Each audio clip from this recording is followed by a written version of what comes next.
Di? Oo, kumusta na siya? Wala na akong balita sa kanya eh. Naku, kakauwi lang niya last week. Tapos sabi niya, may kilala siyang recruiter. Sabi pa nga niya, kung gusto daw nating mag-abroad, pwede niya tayong tulungan. Mabilis makakaalis, walang poproblemahin, at maaahon natin sa kahirapan ang pamilya natin. Talaga ba? Pangarap ko talagang kumita ng dollars para sa pamilya ko eh. Sigurado kang matutulungan tayo nitong recruiter ha? Sigurado yan. Binigay na ni Aling Maria sa akin ang contact number ni Madam. Siya yung recruiter. Okay talaga to si Madam kasi mabait daw at maraming koneksyon sa Saudi at Dubai. Sandali lang. Pag-isipan natin itong mabuti. Nasabi ba ni Aling Maria ang detalye ng trabaho, kontrata at mga babayaran bago aalis? Alam niyo naman, maraming mga illegal recruiter. Baka imbis na magandang buhay para sa pamilya ay trahedya ang maging bunga nito. Ang nega mo naman. Sure ako dito. Okay na to. Wait lang. Huwag makontento sa okay na to, lalo na kung tungkol sa pagtatrabaho abroad. Alamin ang tabang proseso ng pag-abroad. Huwag basta maniwala sa mga pangako para hindi maging biktima ng illegal recruitment at human trafficking. Protect yourself, protect your family, and protect your future. Bago maniwala sa nagsasabing okay na to, bumisita sa Department of Migrant Workers o DMW para sigurado ka. Bisitahin ang kanilang official website o tumawag sa kanilang hotline. Your safety and your future are worth more than empty promises. Don't take the risk. Be informed. Be safe. Ang paalalang ito ay hatid ng Department of Migrant Workers Region 9 at ng 1116 DXAS, your community radio.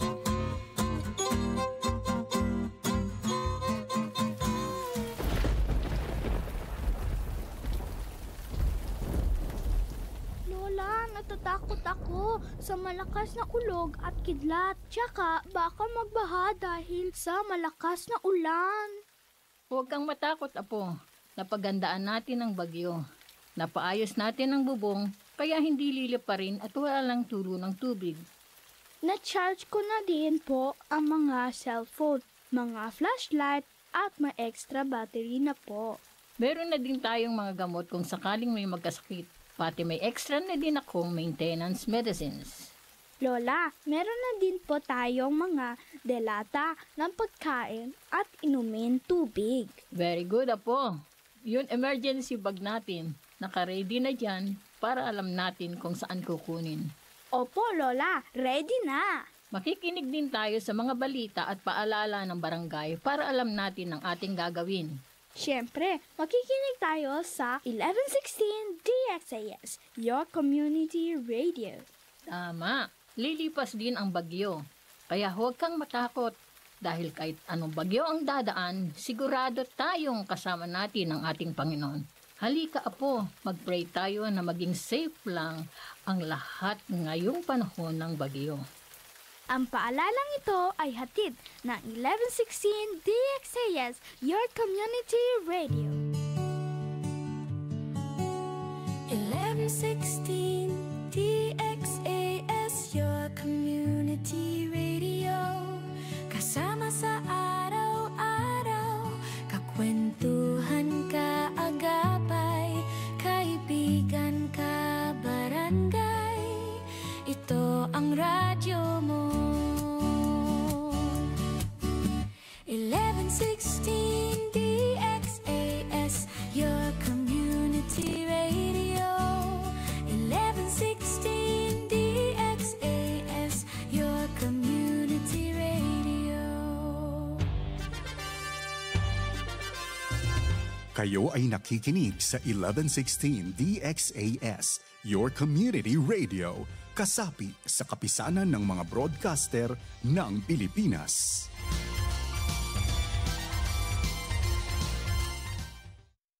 Ang tamang oras, ganap ng 6:00 ng umaga sa buong Pilipinas.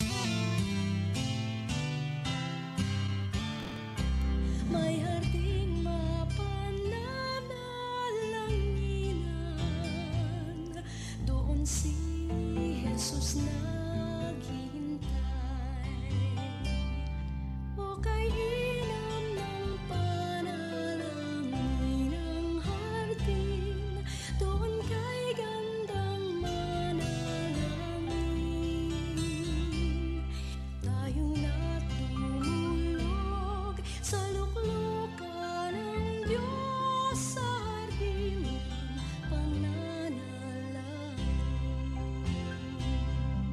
Mapagpalang araw pong muli sa lahat ng ating mga minamahal na kaibigan at ating mga tagapakinig.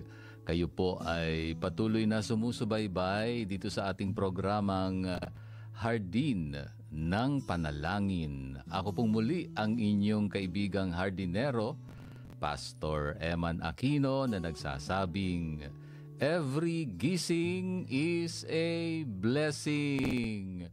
Masaya po akong muling makasalo kayo ngayong umaga sa ating pananalangin at syempre tayo'y muling mapalakas ng Diyos sa kanyang makapangyarihang mga salita na siyang bumabago ng ating buhay. Halina kayo mga kaibigan, wag na po nating pagtagalin. Magsimula na po tayo sa pagbubulay sa mga salita ng Diyos.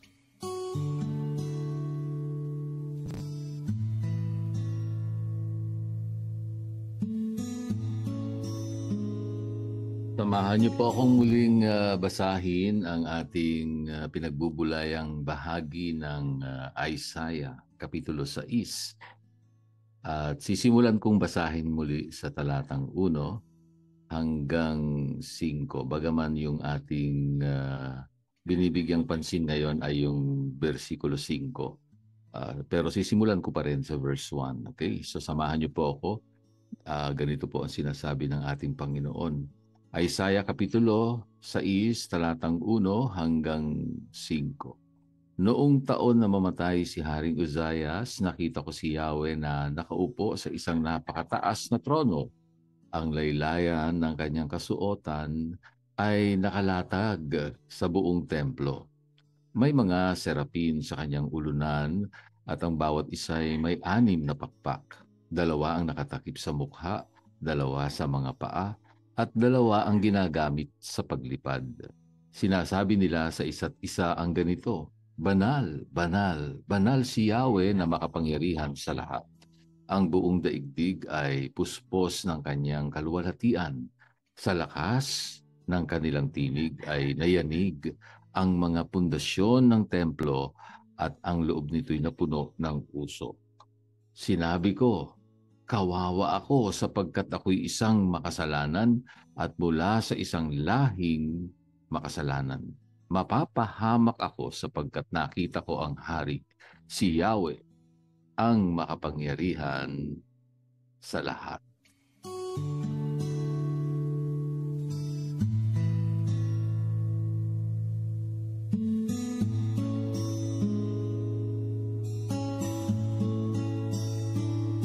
Malinaw na kung makikita natin ang kabanalan ng Diyos, makikita natin, hindi pala, mararamdaman natin ng may panginginig with fear and trembling ang tiyak na kapahamakang sasapitin natin.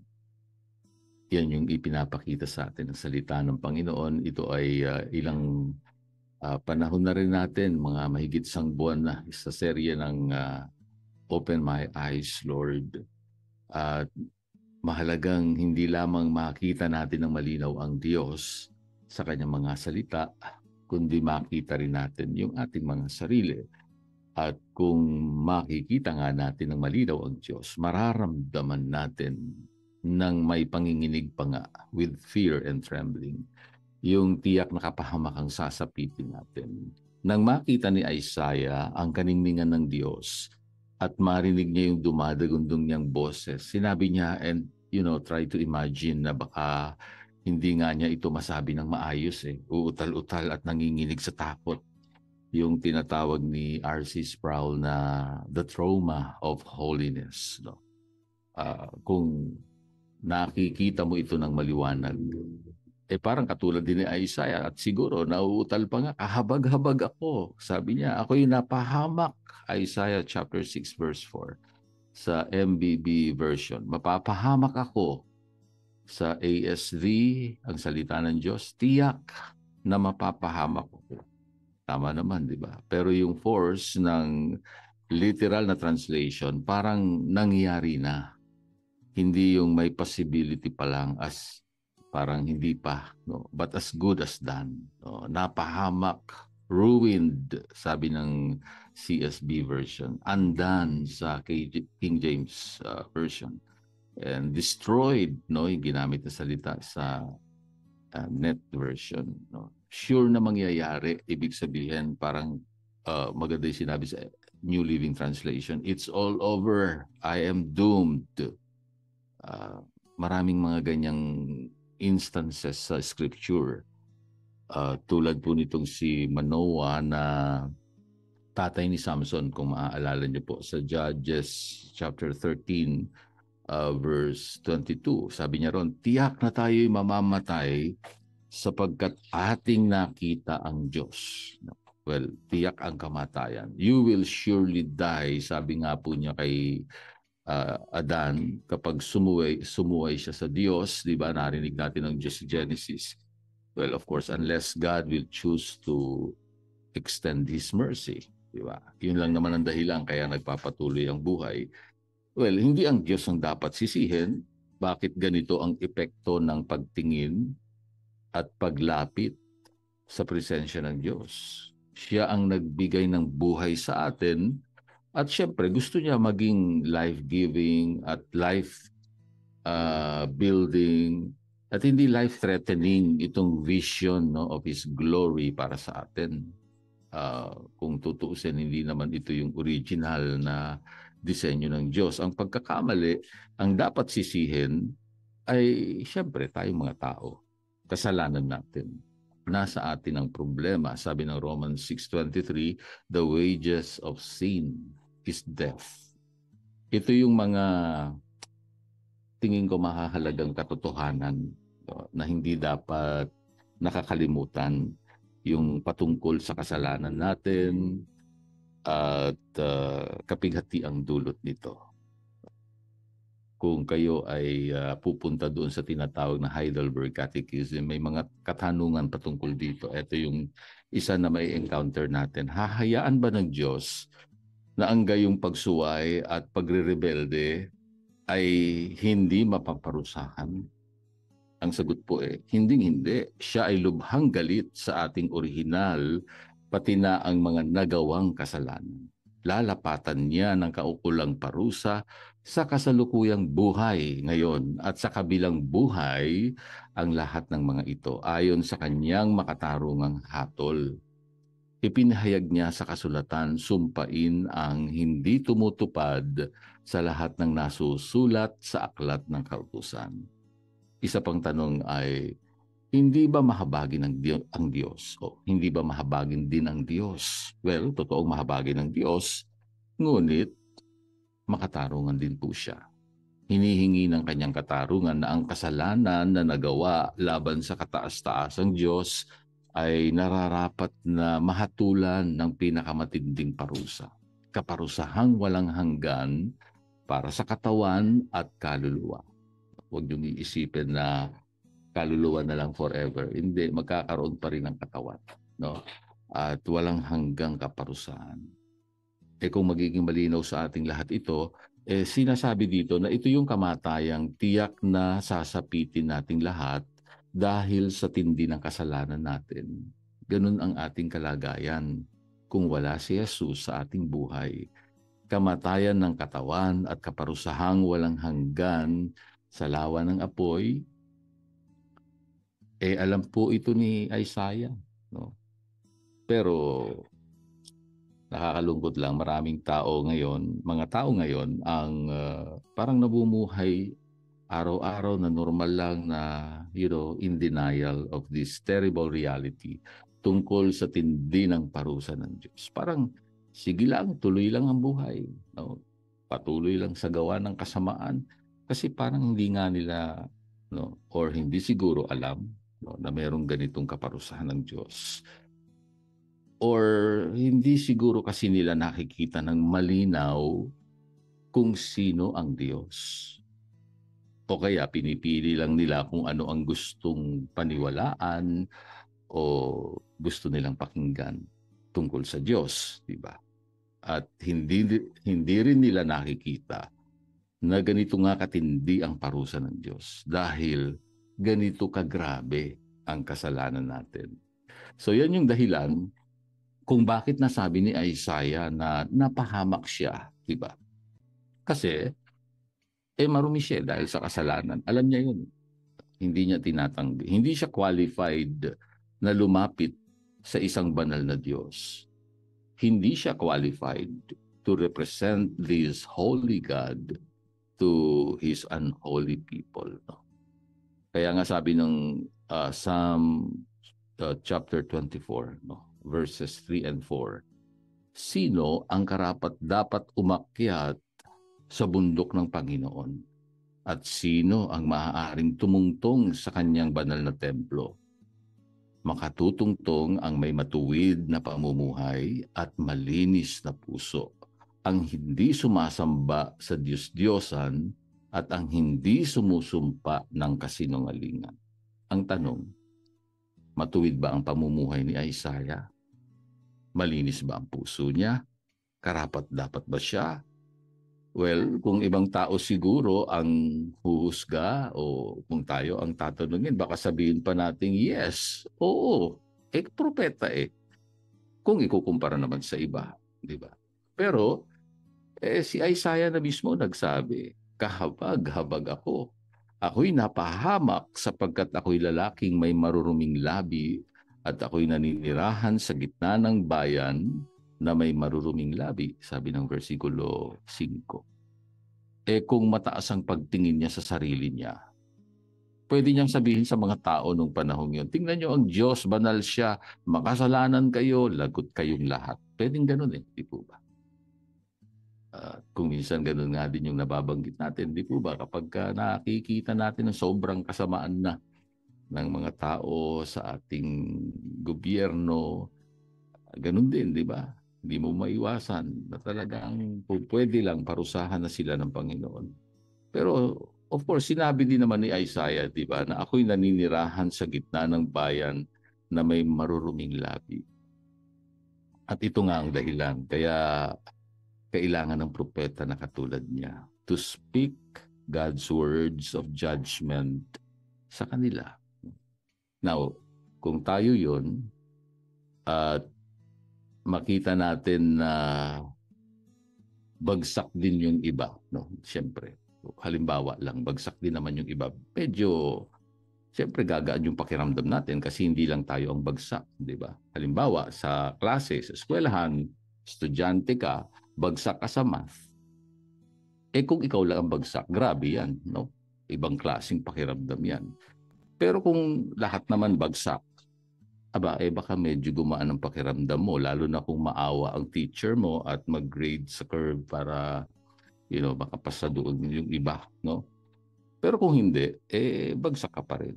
Bagsak ang lahat. Sa totoo lang, tulad ng Diyos na hindi nababago yung kanyang standard of righteousness and holiness, hindi bumababa. Nananatiling perfect righteousness ang standard niya. Sabi nga sa Reformation Study Bible, the fact that others around him suffer from the same condition compounds his sin rather than alleviating it. Sama-sama din silang babagsakan ng puot at galit ng parusa ng Diyos. Makasalanan din si Isaiah, aminado siya.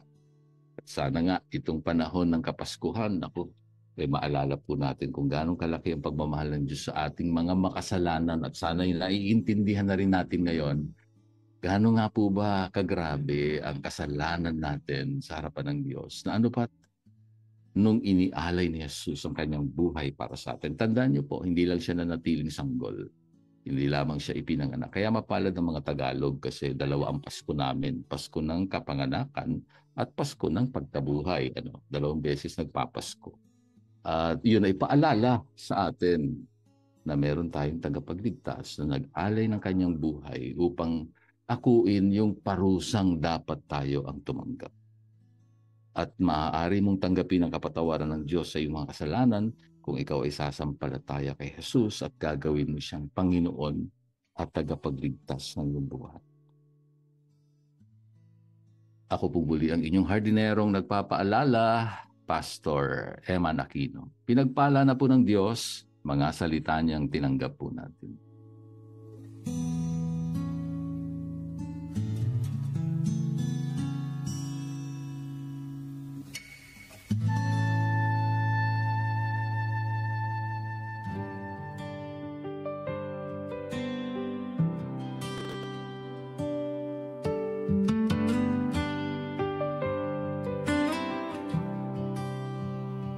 Sa bawat paghinga, sa bawat tibok ng puso, may himig na di marinig, ngunit totoo. Ang mundo ay maingay, puno ng alalahanin, subalit may tinig na nagsasabing, huwag kang mag-alala, aking anak. Mahal ka ng Diyos, kaya huminga ng malalim, ibunto ng bigat, ipikit ang iyong mga mata, pakinggan ang bulong ng kanyang pag-ibig, pag-asa ang dala sa bawat paghinga.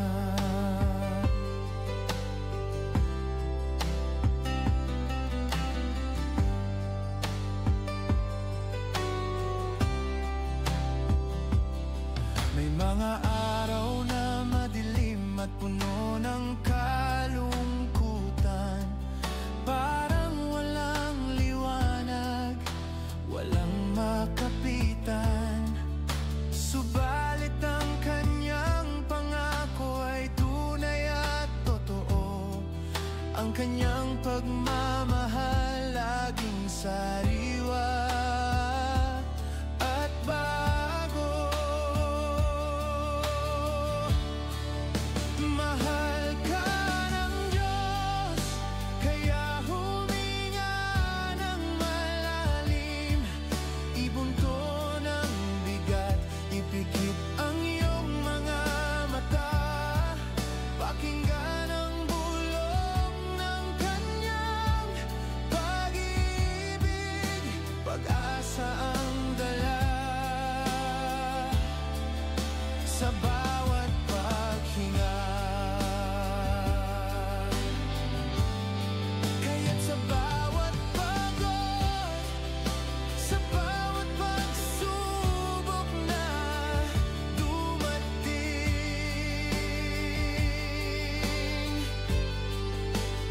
alalahanin mo, hindi ka nag-iisa sa dilim.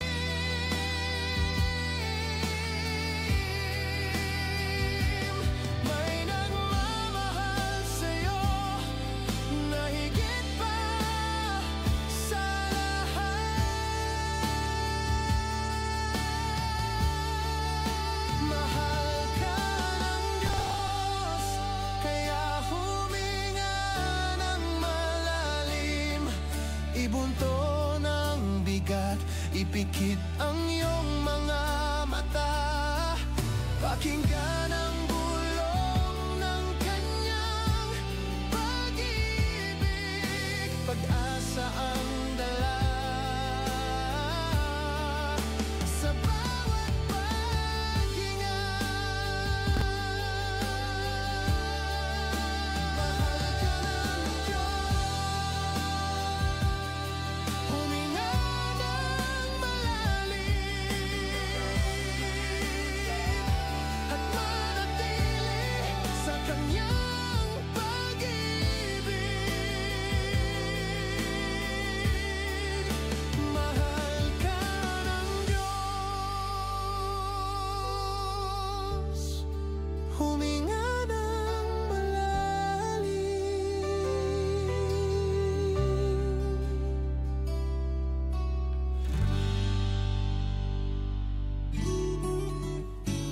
Sa bigkis ng pag-ibig, ating ipabatid sa Diyos ang kahilingang paggabay sa ating mga kabataan.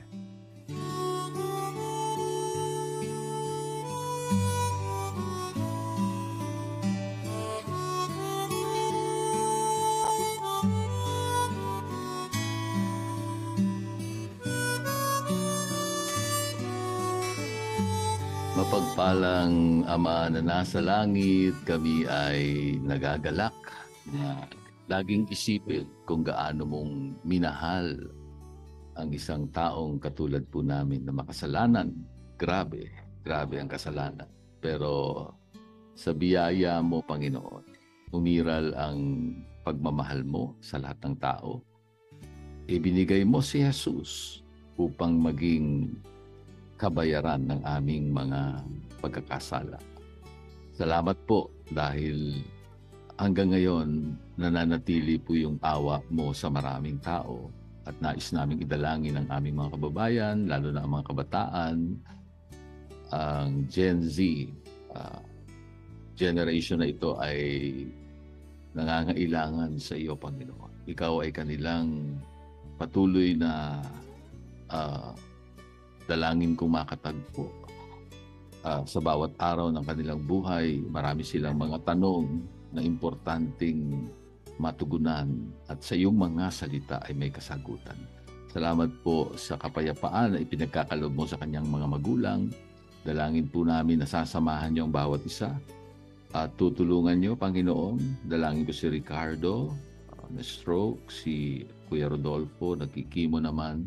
Lord, sa kanilang mga kalagayan, ikaw ang Diyos na makapangyarihan. Dalangin ko po ang complete recovery. Pagpalain mo rin si Romildo Dalanon sa kanyang pakikinig. Patuloy siyang lumalim sa pagkakilala sa iyo. Si Nanay Isabel Hugilon, dalangin ko ang kanyang kalusugan at kalakasang spiritual. Patuloy na katagpuin mo siya sa kanyang kalagayan. Si Jennifer Palaganas, patuloy na makatagpo ka, Panginoon. Ipagkaloob niyo po ang karunungan kung paano ang kanyang gagawin sa pagharap niya sa kanyang problema. At makita niya, O Diyos, ang iyong kamay na tumutulong sa kanyang kalagayan. Sa ngalan ni Jesus, pagpalain mo rin si Lailin Galano. Ikaw ang Diyos sa kanyang buhay, pagpalain mo kanyang pamilya, kasama na ang Legaspi family, si Marites, kanyang pamilya na laging maiayos po ang kanilang kondisyong pisikal. Magbigyan niyo po sila ng malakas na pangangatawan. Si Zion, pagpalain mo sa kanyang exam, tulungan niyo siya sa kanyang pag-aaral, kasama ang kanyang pamilya, Del Lloro family, pag-iingat niyo po at lakas sa iyong ipagkaloob kagalingan sa anumang uri ng karamdaman at patuloy na provision at favor and deliverance, Lord, sa kanyang pamilya. Dalangin ko rin ang kagalingan para po kay Nanay Vicenta at sa kanyang mister. Lord, may ear problem, prostrate. Dalangin po namin, prostate cancer. Dalangin po namin patuloy na ikaw ang magbibigay ng lakas at kagalingan, Panginoon, sapagkat wala pong ibang pinagkakatiwalaan. Ikaw ang aming Diyos. Dakila kang manggagamot, Panginoon. Ipagkaloob niyo po ang lakas at kalusugan sa bawat isa. Dalangin ko rin na sasamahan niyo po sila sa ganitong kalagayan. Maging ang Ramos family, si Joseph at ang kanyang mga kapatid, Lord, humihingi din ng kagalingan mula sa mga karamdaman ng lagnat, ubo, at probisyon sa kanilang mga pangangailangan. Si Kuya Ador, patuloy naming itinataas sa inyo ang kanyang recovery. Kasama ng kanyang mga anak, pagpapala mo yung kanilang tanggapin. Si Ton at si Rachel sa Hugilon family ay pagkalooban niyo po na supling, Panginoon, ang pagsasama ng mag-asawang ito. Ikaw ang nagbubukas ng sinapupunan ng isang babae. Panginoon, salamat po. Si Odette Acosta, pinagpipray po namin ang kanyang pamilya. Kasama po si Mila Saure, na nasa Canada po. Pinapanalangin namin, Panginoon, ang lakas ay pagkaloob nyo, pag-iingat, karunungan at probisyon. Patuloy namin dinadalangin sa iyo ang lahat ng ito, Ama. Itinataas po namin ang buhay ng bawat isa. Si Ate Thea Aguila, kasama ng kanyang pamilya. Si Ate Feli at si Kuya Boy sa Spiritu Family. Pagpalain niyo po sila ng kalusugan. Si Gloria de la Cruz, salamat sa kanyang buhay at sa kanyang mga anak na iniingatan niyo at pinagpapala mo. Patuloy mo silang bigyan ng lakas at kalusugan, Panginoon, para sa iyong karangalan. Mabubuhay kaming lahat na nagbibigay ng kaluwalhatian sa iyo. Lahat ng ito ay amin pong dalangin sa matamis na ngalan ni Jesus. Amen.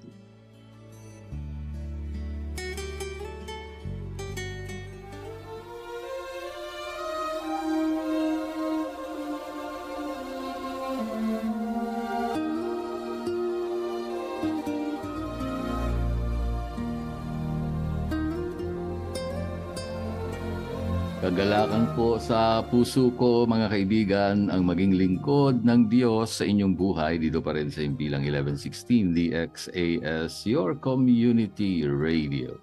Isa lamang po kami sa mga himpilan ng FEBC Philippines at kasapi ng kapisanan ng mga broadcaster ng Pilipinas.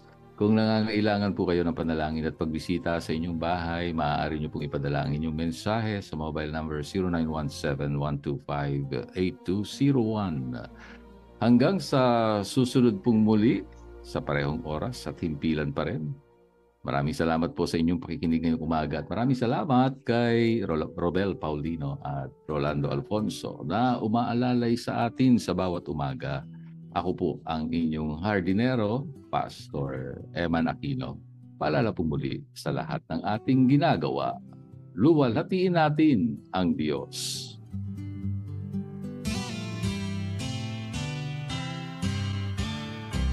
May harding mapananalanginan, doon si Jesus na